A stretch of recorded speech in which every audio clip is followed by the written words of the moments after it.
Praise the Lord. மரணதா திருச்சபையின் சார்பாக உங்களுக்கு என் அன்பின் வாழ்த்துக்கள்.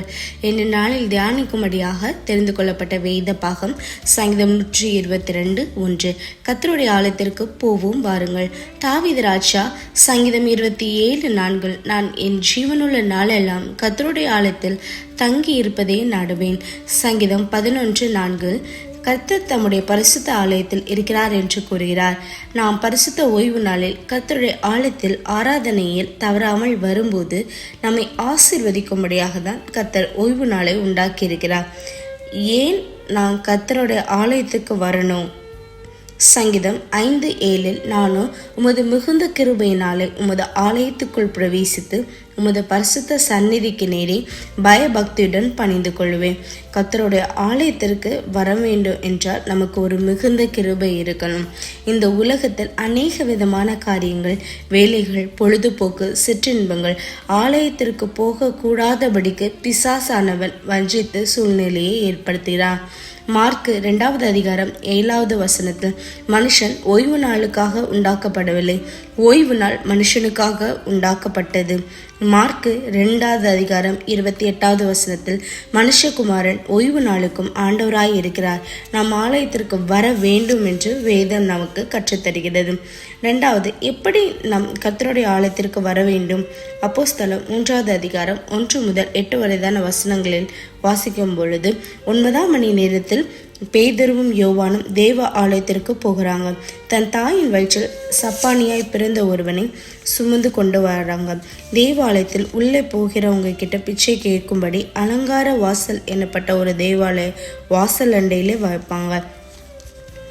அப்பொழுது பேதுருவும் யோவானையும் அவன் கண்டு பிச்சை கேட்கும் பொழுது அப்பொழுது பேதுரு என்ன சொல்றாருன்னா, வெள்ளியும் பொண்ணும் தர எங்ககிட்ட எதுவும் இல்லை, நசரேயனாகிய இயேசு கிறிஸ்துவின் நாமத்தில் எழுந்த நடை என்று சுஸ்தப்படுத்துகிறதை பார்க்கிறோம். அவன் குதித்தெழுந்து தேவனை துதித்து கொண்டு தேவ ஆலயத்திற்குள் அவர்களுடனே பிரவேசித்தான் என்று வேதம் கூறுகிறது.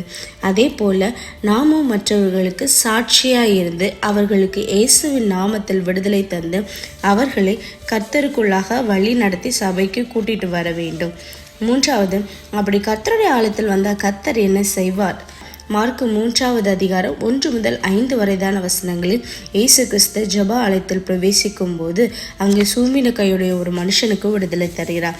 அவன் வியாதிப்பட்டு இருந்த போது ஆலயத்திற்கு வந்திருந்தான். அவன் தன் வியாதியை கூட பார்க்காம ஆலயத்திற்கு வந்தபடியால் ஓய்வு நாளாய் இருந்த போதிலும் இயேசு கிறிஸ்து அந்த மனுஷனுக்கு சுகம் தந்தார் என்று வேதம் கூறுகிறது.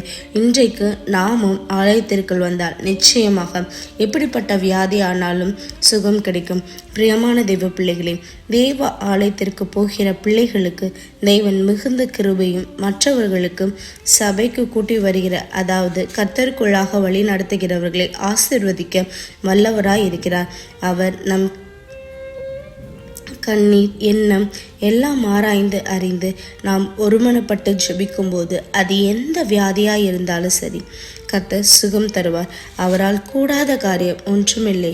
சபைக்கு தவறாமல் வந்து கர்த்தருடைய கிருபையும் அன்பையும் பெற்றுக்கொள்வோம். நாமும் தாவீதை போல ஜீவனுள்ள நாளெல்லாம் கர்த்தருடைய ஆலயத்தில் தங்கியிருப்பதை நாடுவோம். நிச்சயமாக தேவன் அதிகமாய் ஆசீர்வதிப்பாராக. ஜெபம். எங்களை நேசித்து வழி நடத்துகிற நல்ல தகப்பனே, ஆண்டவரே, இந்த நாளை ஆசீர்வதித்து தந்ததுக்காக நன்றியப்பா. இன்றைய நாளில் ஆலயத்திற்கு போகும்போது கிடைக்கக்கூடிய பயங்களை பற்றி தெரிந்து கொள்ள உதவி செய்ததுக்கு நன்றி தகப்பனே. தாவீது ராஜாவை போல உமது ஆலயத்தில் வாசற்படியை காத்திருப்பதை நாங்கள் தெரிந்து கொள்ள உதவி செய்யுங்க ஆண்டவரே. எங்களோடு கூட இருந்து வழி நடத்துங்க. இவை யாவும் அன்பார்ந்த இயேசு கிறிஸ்து மூலம் அடிபணிந்து கெஞ்சி கேட்கிறோம் ஜீவனில் நல்ல தகப்பனே. ஆமென்.